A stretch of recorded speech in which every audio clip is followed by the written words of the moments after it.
Hello students and welcome back to channel Siraj linear programming का lecture number 3 होगा जिसमें हम कवर करेंगे नए points of linear programming. Start करेंगे आज का क्लास।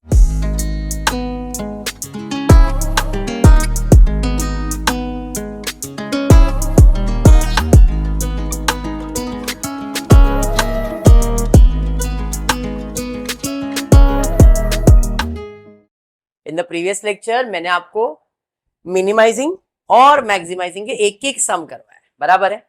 आज फिर से सम वही ले रहा हूं, फॉर्मुलेशन ग्राफिकल मेथड ही चल रहा है। जरा ध्यान से देखना, क्वेश्चन दिया क्या गया है एंड यू से कि मिनिमाइजिंग है या मैक्सिमाइजिंग है। क्वेश्चन देखो और बताओ मिनिमाइजिंग है मैक्सिमाइजिंग है। लिखा है मैक्सिमाइजिंग, लिखा है। अगर नहीं लिखा रहता तो प्रॉफिट। अब इस क्वेश्चन में टेबल नहीं दिया है, अब तक जितने क्वेश्चन थे उसमें टेबल था, कोई टेबल नहीं दिया है। हमको टेबल बनाने का, इक्वेशन बनाने का, फिर ग्राफिकल सॉल्व करके answer. Clear? Oh start. ABC limited manufacture two product P and Q. जो मैन्युफैक्चर होगा, जो बनेगा, वो हमारे टेबल का हेडिंग रहेगा। हमारे टेबल का हेडिंग क्या रहेगा? पी और Q. Profit per unit for P and Q, और इसका प्रॉफिट भी, मतलब जो हेडिंग रहेगा हमेशा उसका प्रॉफिट या उसका कॉस्ट रहेगा ही रहेगा। जैसे इधर दो प्रोडक्ट बन रहा है पी और क्यू, और अपने को उसका प्रॉफिट दिया है, कभी प्रॉफिट दिया रहेगा कभी कॉस्ट दिया रहेगा। इन शॉर्ट जो भी चीज आप बनाने वाले हो वो आपका हेडिंग होगा और उसी का कॉस्ट और उसी का प्रॉफिट दिया जाएगा। तो पी का प्रॉफिट दिया है और क्यू का प्रॉफिट दिया है, मतलब ये मेरा ऑब्जेक्टिव फंक्शन हो गया। ऑब्जेक्टिव फंक्शन मतलब क्या निकालना है? प्रॉफिट निकालना, using product P and Q. Understood? ठीक है। एक unit of P required 2 machine hour and एक unit of Q required 3 machine hours। मतलब प्रोडक्ट P बनाने के लिए मशीन में काम करना पड़ेगा, और मशीन आवर्स कितना अवेलेबल, कितना लगता है? एक यूनिट बनाने के लिए कम से कम 2 आवर्स लगता है P को, और Q को कितने आवर्स लगते हैं?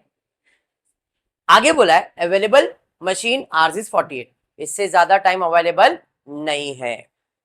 मैक्सिमम अवेलेबिलिटी ऑफ मशीन, मेरे पास मशीन सिर्फ 48 आवर्स के लिए है, तो 48 आवर्स में आप जितना यूनिट बना सकते हैं आप बना लो। और वो मशीन में दो प्रोडक्ट बनने वाला है, प्रोडक्ट पी भी बनने वाला है और क्यू भी बनने वाला है। पी बनाने के लिए 2 आवर्स लगने वाला है और क्यू बनाने के लिए 3 आवर्स लगने वाला है, एंड सो ऑन। अपने को इक्वेशन फ्रेम करना है। क्लियर है? आगे दिया है maximum market demand of P is 15। P का डिमांड दिया है, कितना डिमांड दिया है? 5 यूनिट का। मैक्सिमम मतलब इससे ज्यादा इसका डिमांड नहीं हो सकता है। पी का डिमांड 15 यूनिट है, क्यू का डिमांड 10 यूनिट है। Formulate LPP, solve graphical method to obtain the maximum total profit. ये है लीनियर प्रोग्रामिंग 1। लीनियर प्रोग्रामिंग 1 में ऐसा क्वेश्चन दिया जाएगा और अपने को फॉर्मुलेट करना है, फॉर्मुलेट करना है, यहां तक है linear programming 1। Linear programming 2 formulate करके ग्राफिकल सॉल्व करना है। लीनियर प्रोग्रामिंग 3 अलग मेथड है, क्वेश्चन पहले से दिया जाएगा, उधर फॉर्मुलेशन के चांसेस बहुत कम। ओके, चलिए स्टार्ट करते हैं सॉल्यूशन। P है तो let X be number of unit of P and Y be number of unit of Q। दो प्रोडक्ट बनाने का है, एक को X लिया एक को Y लिया। ठीक है, टेबल बना लेते हैं। जो प्रोडक्ट बनेगा वो मैंने बताया था हेडिंग। अब ये प्रोडक्ट बनाने के लिए क्या क्या लग रहा है? मशीन आवर्स लग रहा है, हाँ मशीन आवर्स लग रहा है, और उसके बाद डिमांड लग रहा है। P का अलग डिमांड दिया और Q का अलग डिमांड। पहले मशीन आवर्स की बात करूंगा, तो P बनाने के लिए कितने आवर्स लग रहे हैं और Q बनाने के लिए कितने आवर्स लग रहे हैं? तो P बनाने के लिए 2 आवर्स, Q बनाने के लिए 3 आवर्स। मैक्सिमम कितने आवर्स है? ये क्लियर हो गया? हाँ हाँ। Second, maximum demand for P कितना है? मतलब 15 से ज्यादा उसका डिमांड हो सकता है क्या? नहीं। किसका? P का। Q का बोला है क्या? मतलब P का बोला है, Q का नहीं बोला, तो Q डैश, P को मैंने लिख लिया X, क्योंकि P मेरे लिए क्या है? X। तो X का डिमांड कितना हो सकता है? 15। अरे समझा? हाँ। और बोला है Q का डिमांड 10। देखो दोनों अलग अलग दिया है, अलग अलग, साथ में नहीं लिख सकते सर, इधर 15 लिखो इधर 10 लिखो, नहीं। उसने बोला है मैक्सिमम डिमांड ऑफ P।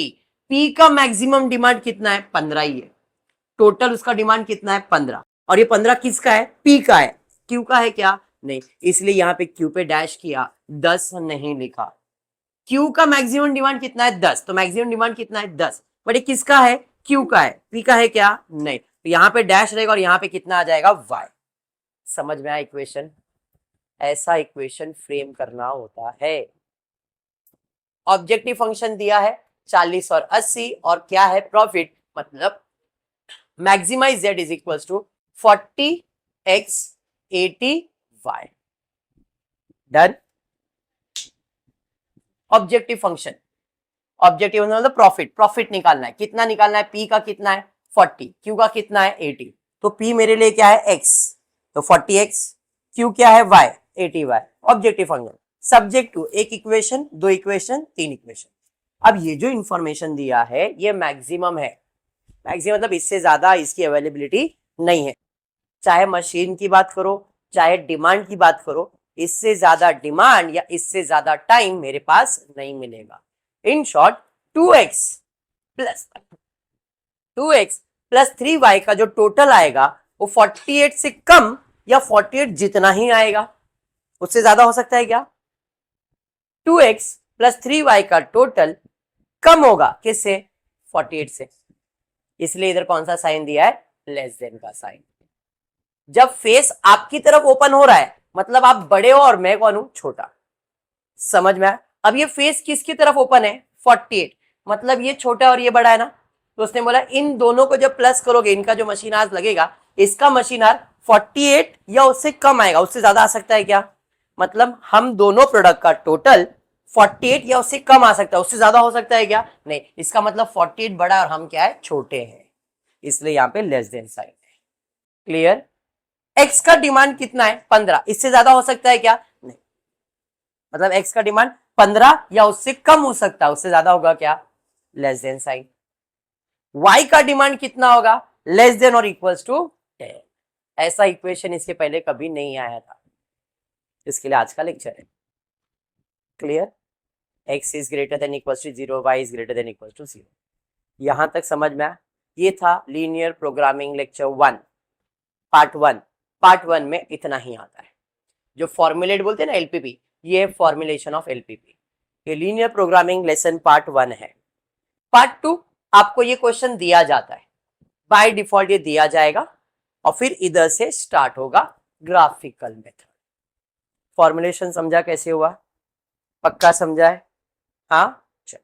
अब मुझे बताओ सब्जेक्टिव में कितने इक्वेशंस है, ये इक्वेशन थोड़ी है, 1 2 3 इक्वेशन, मतलब 3 बॉक्सेस बनाने पड़ेंगे, एक इक्वेशन के लिए एक बॉक्स। तो पहला बॉक्स मैंने बनाया 2x प्लस 3y के लिए, डायगोनल में 0, x y x y, x का 0 y का 0। क्लियर है, हाँ। x का वैल्यू क्या है, तो x पे हाथ रख दो, 2x पे मैंने हाथ रख दिया। अब मेरे को क्या दिख रहा है वहां पे, देखो आपको क्या दिख रहा है, देखो क्या दिख रहा है, 3y खाली नहीं दिख रहा है, 3y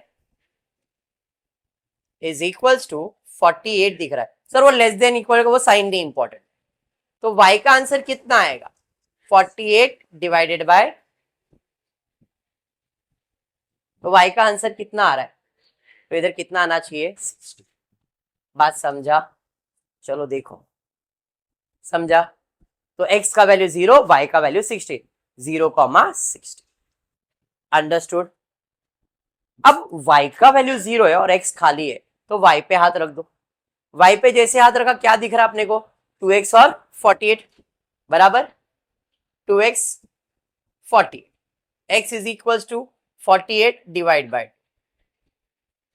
बराबर, तो यहाँ पे x का वैल्यू कितना आना चाहिए, पहले x बाद में y 24, ये समझा क्या, हाँ। अब ये दोनों जो इक्वेशन है ये इनकम्प्लीट इक्वेशन है, क्योंकि कंप्लीट इक्वेशन मतलब x प्लस वाई होना चाहिए था, इधर खाली x है और इधर खाली y है, फिर ये बॉक्स तो मैं बना ही रहा हूं, इसके लिए बॉक्स बनाया, बट देखो सिंगल बॉक्स, क्योंकि एक इक्वेशन ही है ना इसके साथ, हाफ है इसलिए हाफ ही बनाया। अब यहाँ पे x का वैल्यू बोल दिया कितना है 15, जब x का वैल्यू 15 है तो दूसरे का वैल्यू 0, आंसर है 15, समझा। दूसरे इक्वेशन में जाते हैं, y का वैल्यू, तो y का वैल्यू 10 है तो x का वैल्यू 0,10 पहले x बाद में। ऐसे आप इक्वेशन फ्रेम कर सकते। अभी क्लियर हुआ? अब इस चीज को ग्राफ पे प्लॉट करना है। मैंने 3 का गैप लिया है, आप 1 का गैप लो, आप 2 का गैप लो, आप 10 का गैप लो, आपको 50 का गैप निकालो। खाली इतना ध्यान में रखना, आपके नंबर्स चेक करना, 16, 24, 10, 15, मतलब आपके नंबर्स, सबसे बड़ा नंबर है 24 और सबसे छोटा नंबर है 10, बराबर ना? तो 10, 11, 12, 13, 14, 15 ऐसे 30 तक जा, 25 तक जा सकते हैं क्योंकि 24 है। तो 10, 20, 30, 40 ऐसा ले लो, या 10, 11, 12, 13, 14 आपको जैसा लेने का। मैंने 3 का गैप लिया, 30 तक गया हुआ है। 27 में काम हो जाएगा, but up to us. Scale लिख दिया मैंने, एक्स एक्सिस और वाई एक्सिस पे 1-1 सेंटीमीटर पे 3-3 यूनिट मैंने लिखा है, बराबर? क्लियर? अब प्लॉटिंग करेंगे हर बॉक्स का। 0,16 एंड 24, 0 किधर? एक्स पे, ये आपका एक्स का लाइन है 0, और 16 किधर? वाई पे, तो 15 के ऊपर 16 आ जाएगा, बराबर? 24 एक्स पे और वाई पे 0, 24 यहाँ पे, और ये तो 0 है, इसको छोड़ दो। तो देखो पॉइंट मिल गया, लाइन ड्रॉ कर दो। समझाइए? हाँ पक्का? इस पे इक्वेशन लिख दो। क्या इक्वेशन था ये? 2x + 3y लेस देन, अभी इंपॉर्टेंट है ये sign, less than. Less than मतलब इसका घर अंदर की तरफ है, अंदर की तरफ है मतलब मैंने एरो। अंदर की तरफ का मतलब क्या होता है? अगर ये अकेला बंदा रहता, अकेला बंदा रहता तो इसका घर ही है,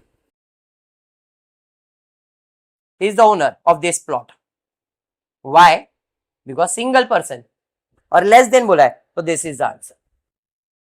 क्लियर? बट इधर इक्वेशन तो 3-3 है, तो 3 लाइन ड्रॉ, ये तो बन गया। अब सेकेंड लाइन ड्रॉ, 15, 0, 15 किधर? और है कुछ? अब इसको ज्वाइन नहीं कर सकते, मतलब सीधा खींचना पड़ेगा। समझ में आया? अब इसका साइन क्या है? लेस। अब एरो का लेस कौन से बाजू आएगा? इस बाजू के उस बाजू? ये बाजू। तो लाइन का लेस देन किधर आने वाला है? इस बाजू। अब 2 लाइन हो गए, तो दोनों का कॉमन घर किधर बनेगा? This is a common plot, यहां तक। पहले इसका घर यहां तक था, बट ये लाइन की वजह से अब कॉमन प्लॉट इतना हो गया। समझा? चलो, बट 2 लाइन नहीं, और एक लाइन है। 0,10, 10 किधर? वाई पे, 9 के ऊपर 10। और कुछ प्लॉट हो सकता है? Straight line. इसका साइन क्या है? लेस। लेस किधर आएगा? नीचे की तरफ। अब कॉमन घर ले लिया, बात समझ में आ गया? हाँ, जो कॉमन घर बन गया है इसको बाउंड्रीज देना पड़ेगा, मतलब पॉइंट्स देना पड़ेगा, A, B, C and D. Clear? इसे कहते हैं ग्राफिकल। पहले फॉर्मुलेट करो, जितने इक्वेशन उतने बॉक्स बना दो और उसे ग्राफ पे प्लॉट करो। ग्राफ पे प्लॉट करने के बाद पॉइंट्स चेक करो है किधर, लाइन पे है कि ग्राफ पे है। अब ये तो ग्राफ पे, तो इसके वैल्यूज को सॉल्व करना पड़ेगा। अब ये पॉइंट भी बना कैसे? ये वाले इक्वेशन से एंड ये वाले इक्वेशन से। तो हम इसे सॉल्व करेंगे। 2x + 3y 48 वाला इक्वेशन एंड y = 10 वाला इक्वेशन। इधर y का वैल्यू तो मिल गया 10। अब ये y का वैल्यू रीसब्स्टिट्यूट करो पहले वाले इक्वेशन, इस वाले इक्वेशन। 2x + 3y का वैल्यू कितना डाल दिया? 10 = 48। तो 2x 30 = 48, 30 इधर आएगा तो माइनस हो जाएगा, 2x = 18 हो जाएगा, x = 9 आ जाएगा। अरे बराबर, तो आप डायरेक्ट भी कर सकते थे। x का वैल्यू 9, ये x एक्सिस देखो 9, और यहाँ पे तो ऑलरेडी है वो 10 पे, 9 और 10। b का कोऑर्डिनेट समझा? अभी c का निकाला है। एक तो दिख रहा है 15 और दूसरा 6 दिख रहा है मेरे को, 6 और 15 दिख रहा है, बट 15 है या जो भी है अपन सॉल्व कर। अब ये सी पॉइंट कैसे बनाए? ये वाला इक्वेशन और ये, हाँ 15 तो दिख रहा है अपने को। x का वैल्यू 15, इक्वेशन एक ही मेरे पास, 30, 48, 6। समझ में आ गया? तो अब मेरे पास कितने पॉइंट्स है? 1, 2, 3, 4, सबके कोऑर्डिनेट्स लिख दो। ए का कोऑर्डिनेट क्या है? 10, ए का कोऑर्डिनेट 10 और 0, तो x पे 0 और y पे 10। बी का कोऑर्डिनेट x का वैल्यू 9, y का वैल्यू 10, सी का कोऑर्डिनेट x का वैल्यू 15, y का वैल्यू 6, और डी का ये 15 है x पे और y पे क्या है 0। अरे समझा क्या? अब आपका ऑब्जेक्टिव फंक्शन, ये आपका आंसर है 40x और 80, 40x और 80। तो जिधर x है उधर x का वैल्यू, जिधर y उधर y का वैल्यू।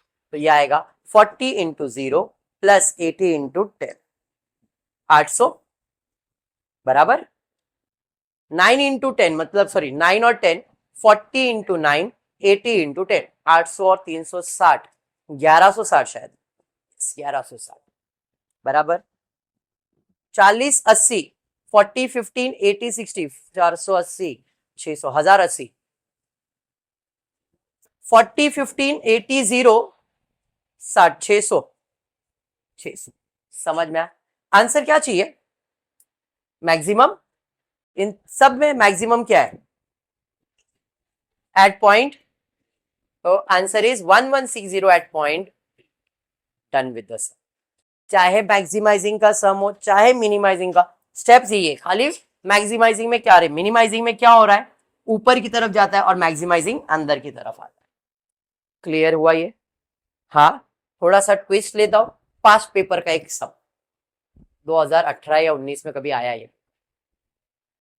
वापस से, a manufacturer produce two different model X and Y. दो प्रोडक्ट बना रहा है एक्स एंड वाई, मतलब ये हेडिंग हो जाएगा। हाँ, दो प्रोडक्ट बना रहा है X and Y of the same product.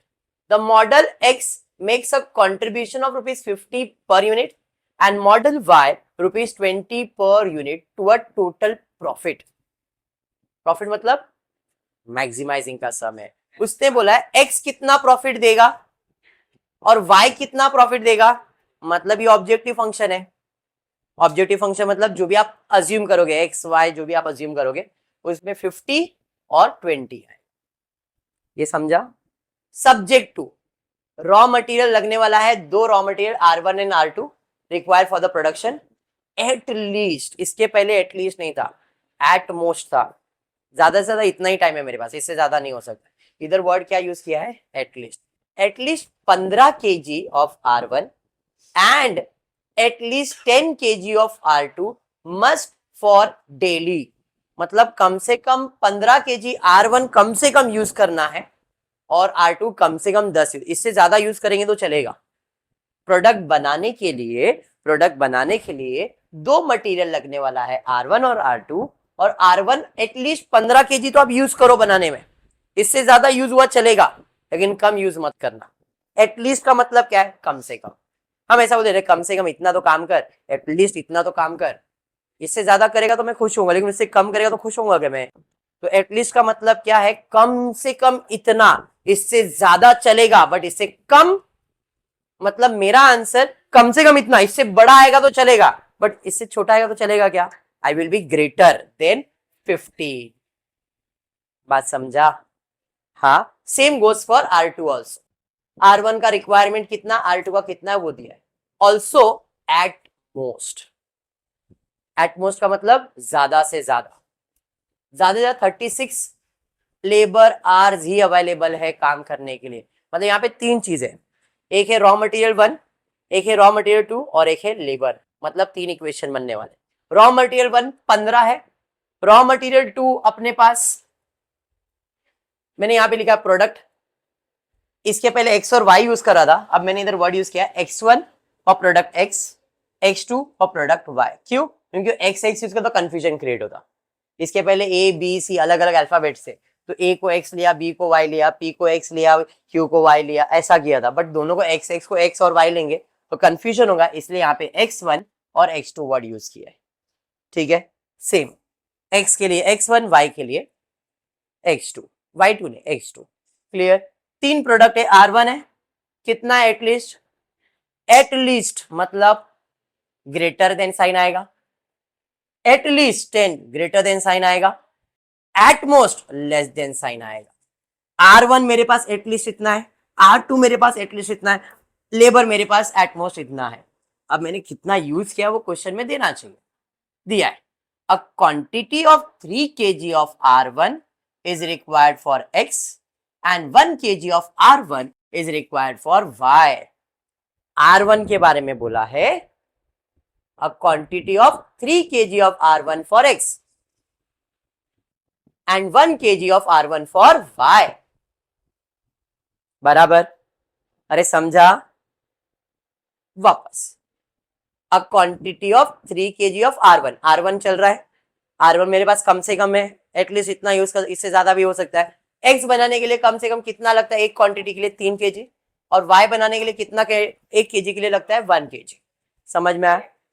अरे हाँ, for each of X and Y 1 kg of R2 is required. X और Y बनाने के लिए, दोनों बनाने के लिए कितना R2 लगने वाला है? 1 kg। हाँ, ये फॉर्मुलेशन है पार्ट 1, इतना ध्यान में रखना। Lesson number linear programming part 1 में यही है, ऐसे वर्ड प्रॉब्लम दिए जाएंगे और आपको ये फ्रेम करने हैं। ठीक है, आगे क्या दिया है? यहाँ पे required it take 4 hours of labor to manufacture X, 3 hour labor to manufacture Y. 4 and clear. आगे क्या दिया है? How many units of each model should be produced to maximize the profit? Formulate LPP, solve graphic. Clear हुआ यहां तक? Table समझा? वापस एक बार टेबल, एक बार फिर से टेबल लेते ध्यान। दो प्रोडक्ट बना रहे अपन, प्रोडक्ट एक्स और प्रोडक्ट वाई, और ये प्रोडक्ट मुझे क्या देगा? प्रॉफिट 50 रुपए और 20 रुपए। तो ये मेरा ऑब्जेक्टिव फंक्शन है, 50 रुपए और 20 रुपए मेरा क्या है? Objective function. बराबर? अब उसके बारे में नहीं बात बोल रहा है, ये प्रोडक्ट बनाने के लिए आपको रॉ मटेरियल लगेगा, और कितने रॉ मटेरियल लगेंगे? 2, R1 और R2, दो अलग मटेरियल है। ये प्रोडक्ट बनाने के लिए 2 मटेरियल कम से कम लगेंगे, और उसने बोला है रॉ मटेरियल 15 kg तो अवेलेबल है, और चाहिए तो और भी मिलेगा, एटलीस्ट 15 kg तो अपने पास है अभी, एंड R2 मेरे पास 10 kg अभी है, इससे ज्यादा चाहिए मिल जाएगा। क्लियर? उसके अलावा उसने बोला है लेबर्स 36 आवर्स से ज्यादा काम कर नहीं सकते, तो जो भी प्रोडक्ट बनाने का 36 आवर्स के अंदर ही बना के ले लो, मटेरियल जितना चाहिए मिलेगा, लेकिन लेबर 36 आवर्स से ज्यादा नहीं मिलेगा। ये समझा? हाँ, तो ये इंफॉर्मेशन दिया था। तो क्या प्रोडक्ट बनने वाला था? 2, X एंड Y। इसके पहले अपन X और Y लेते थे, बट मैंने लिखा यहाँ पे let X1 be number of unit for X and X2 be number of unit of Y, और जो बनने वाला है वो आपका हेडिंग है X और Y, X1 X2। Raw material 1 कितना अवेलेबल है? 15 kg। रॉ मटेरियल 2 कितना अवेलेबल है? 10 kg। लेबर कितना अवेलेबल है? 36। बट साइन का ध्यान रखना, मैंने हमेशा बोला है मैक्सिमाइजिंग का सम होता है तो एरो लेस देन का ही आता है, और मिनिमाइजिंग का सम होता है तो एरो ग्रेटर देन का आता है। बट इस क्वेश्चन में कॉम्बो है ग्रेटर और मिनिमम का, तो ऐसा आता है, क्वेश्चन रॉन्ग नहीं है वो। ठीक है, बाय डिफॉल्ट अगर मैक्सिमाइजिंग का सम है तो हमेशा उसका एरो लेस देन ही रहेगा जितने भी इक्वेशंस है, और अगर ये मिनिमाइजिंग का सम होता तो सबका एरो ग्रेटर देन ही आता। मिनिमम में साइन हमेशा ग्रेटर होता है, मैक्सिमाइजिंग साइन हमेशा लेस देन होता है। बट इस क्वेश्चन में ऐसा कॉम्बो दिया है तो अपने को टेंशन लेने का नहीं है, जैसा बोला वैसा साइन डाल दिया। देन यहां तक। अब उसने बोला देखो आपके पास मटेरियल तो है, एक्स और वाई बनाने में, एक यूनिट बनाने में R1 लगेगा 3 kg और R1 Y के लिए लगेगा 1 kg। अ क्वांटिटी मतलब एक quantity of 3 kg of R1 is required for X। एक X प्रोडक्ट बनाने के लिए 3 kg लगेगा, and 1 kg of R1 is required for Y। Y बनाने के लिए 1 kg ही लगेगा। Clear? For each of X and Y 1 kg of R2 is required. दोनों को बनाने के लिए 1 kg का रिक्वायरमेंट है R2 का। बराबर? लेबर के बारे में बोला है it take 4 hours labour are to manufacture X बनाने के लिए 4 और Y प्रोडक्ट बनाने के लिए 3। क्लियर? अभी ऑब्जेक्टिव फंक्शन क्या है? 50 और 20। 50 X1 20 X2। यहाँ पे X1 X2 कीवर्ड यूज किया, समझ में आया? नहीं तो आप X और Y यूज करते कंफ्यूजन क्रिएट होगा। ओके है, डन। सब्जेक्ट में कितने इक्वेशन आएंगे? 1 2 3। पहला इक्वेशन आएगा 3x 1y, और ये तो x और y यूज नहीं करेंगे, x1 और x2 यूज करेंगे, तो आएगा 3x1 प्लस 1x2, 1 नहीं लिखते कभी, तो 1 के जगह पे सीधा x या y जो भी वेरिएबल रहेगा, greater than equals to 15। Second 1 1 है तो यहाँ पे 1 1 नहीं, x1 x2 greater than equals to 10, 4x1 3x2 less than equals to, समझाइए पक्का। अब क्या करोगे बताओ, तीन इक्वेशंस, तीन बॉक्स बना देंगे। पहला बॉक्स बना दिया, 0 0 कर दिया, x1 पे हाथ, क्या दिख रहा है, x2 1, x2 का वैल्यू दिख रहा है मुझे कितना, 1, 15 दिख रहा है डायरेक्टली, कुछ इधर जाएगा थोड़ी, बचा 15 तो आंसर इज 15। अरे समझा, तो इधर आंसर है 0,15। चलो y x2 पे हाथ रख दो, क्या दिख रहा है 3x 15, तो 3 ये बाजू जाएगा, डिवाइड होएगा, 15 डिवाइड बाय 3 करोगे तो कितना आएगा 5, आंसर है 5,0। क्लियर, पहला बॉक्स कंप्लीट। दूसरे बॉक्स पे जाते, सेकेंड इक्वेशन, x1 पे हाथ रखो, क्या दिख रहा है 10, 0,10, x2 पे हाथ रखो, क्या दिख रहा है, समझा। तीसरा इक्वेशन, हाथ रखा, क्या दिख रहा है 3x2 36, 3 से डिवाइड होएगा, 1 जा 2 जा बराबर, हाथ रख दिया, क्या दिख रहा है 4 9 जा 36। इक्वेशन फ्रेम हो गया तो फिर सोप्पा चालू हो जाता है। अब तीन इक्वेशन मतलब तीन लाइन, ग्राफ ड्रॉ कर लेते, मैंने 3 का ही रखा है गैप, आपको जैसा लिखने का। पहला, क्योंकि मेरे माने में देखो बड़ा नंबर मेरे को दिख रहा है 15 और छोटे में छोटा नंबर 5 है, बराबर है, तो 3 के अंदर 5 6 सब आ जाता है, मैंने नंबर्स ले लिया। तो पहला है 15 और 5, 15 किधर x2 पे और ये किधर 5, देखो यहाँ पे भी नेमिंग मैंने चेंज किया, ये x1 और ये x2 कर दिया है, इसके पहले x था, इधर x और इधर y लिखता था मैंने इनको भी चेंज कर दिया, ठीक है। अब मार्किंग करने का है 15 और 5, तो भाई 15 किधर x2 पे, x2 पे 15 और x1 पे 5, 5 मतलब इधर अंदर आएगा, लाइन ड्रॉ कर दिया। अरे बात समझा, इक्वेशन का साइन जो भी है वो लिख दो, ग्रेटर देन है, ग्रेटर देन है मतलब एरो अंदर की बाहर, बाहर की तरफ। तो अब इसका घर की बात करूंगा मैं, तो इसका घर किधर है, इसका घर यहां से चालू होता है और ये पूरा उसी का घर है, अभी तक कोई नहीं आ रहा मतलब ये पूरा घर उसका है, ठीक है। आगे बढ़ते सेकेंड इक्वेशन पे, 10 और 10 दोनों पे 10 10 मारना है, 10 और 10, लाइन ड्रॉ कर दिया, इक्वेशन लिख दिया। अब इसका भी साइन ग्रेटर है, बताओ दोनों का कॉमन घर किधर, इसका यहां से चालू हो रहा है इस बॉर्डर से, यहां से यहां जाएगा इस बॉर्डर, दो लाइन हुए। नेक्स्ट लाइन 12 और 9, 12 किधर y पे और 9 इधर, देखो यहां पे ये 12 और ये 9, यहाँ पे 12 है ना, ये 12 पे मार्क किया और ये 9 पे मार्क किया, लाइन ड्रॉ। अब कॉम्प्लिकेशन चालू, इसका साइन है लेस देन, लेस देन मतलब इसका एरो अंदर की तरफ, तो ये जो लाइन मैंने खींचा अभी, कौन सा लाइन, ये वाला, ये जो लाइन अभी मैंने खींचा इसका लेस देन मतलब अंदर की तरफ एरो है। तो व्हाट इज द कॉमन घर, व्हाट इज द कॉमन घर, पहला एक ऐसा लाइन था,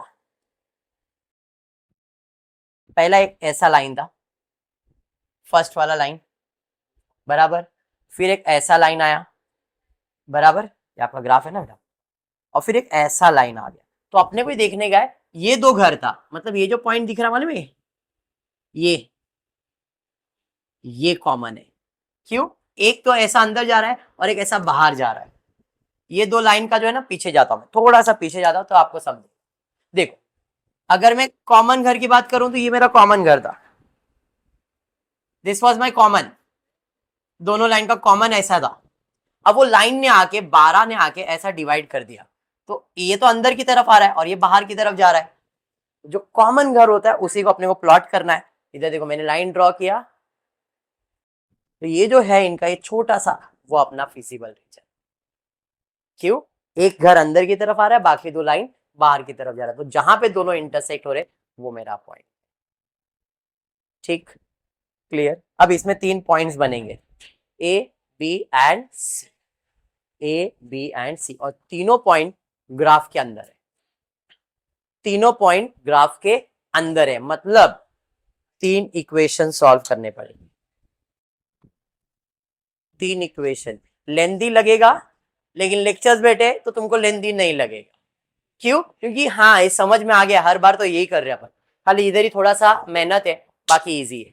ए पॉइंट की बात करो, पॉइंट ए, तो ये वाला लाइन है और ये वाला लाइन है, तो आपको पॉइंट समझना है 12 और 9 वाला लाइन, 12 और 9 वाला लाइन, मतलब ये वाला इक्वेशन, 15 वाला लाइन, 15 वाला मतलब ये दोनों इक्वेशन से ए फ्रेम हुआ है, तो मैंने दोनों इक्वेशन लिखा, एक ये और ये।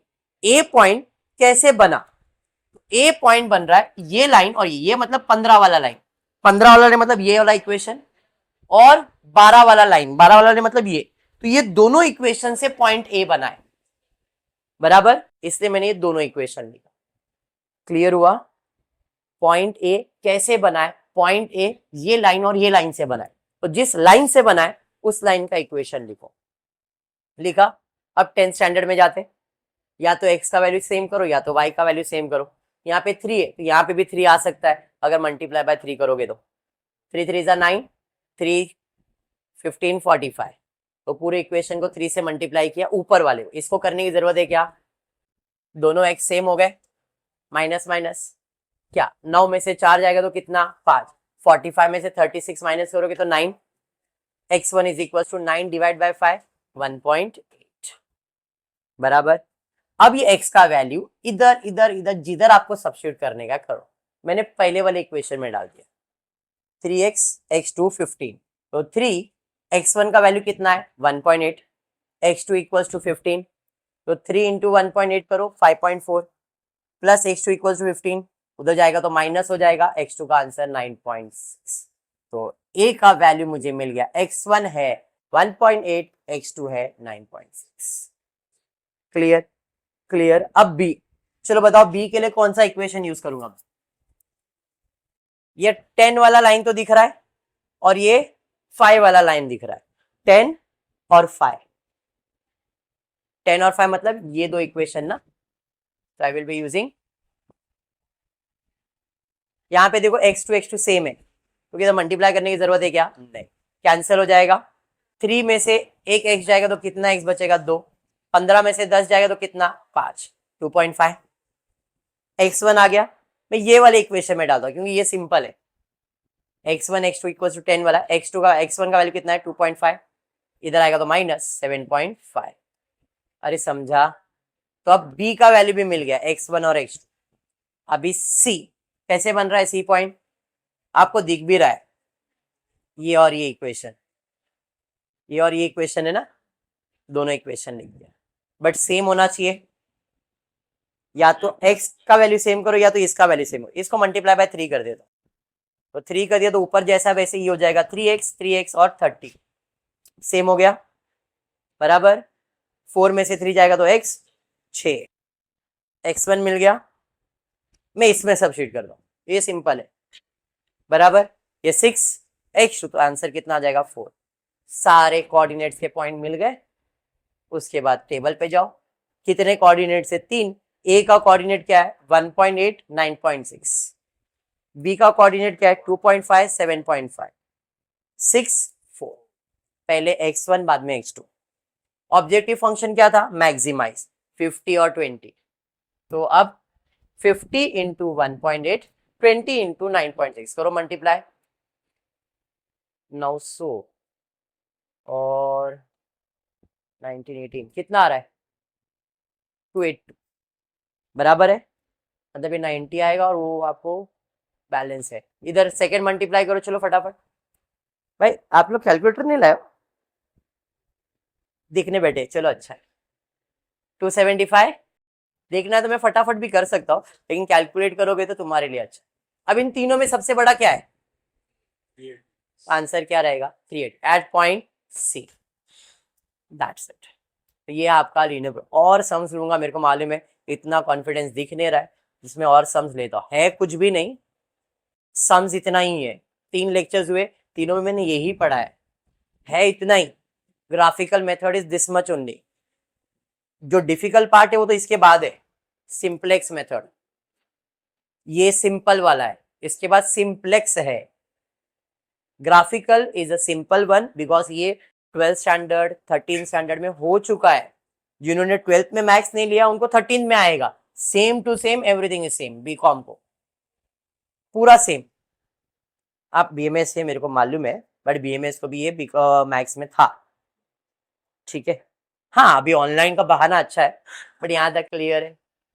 समझ में आया क्या? आज का लेक्चर इतना ही करता हूँ। नेक्स्ट लेक्चर में इसके आगे के सम्स कंटिन्यू करेंगे। होपफुली वीडियो पसंद आया तो प्लीज वीडियो को लाइक कर देना, फ्रेंड्स ग्रुप में शेयर करना, चैनल को सब्सक्राइब करना। Thank you for watching the video.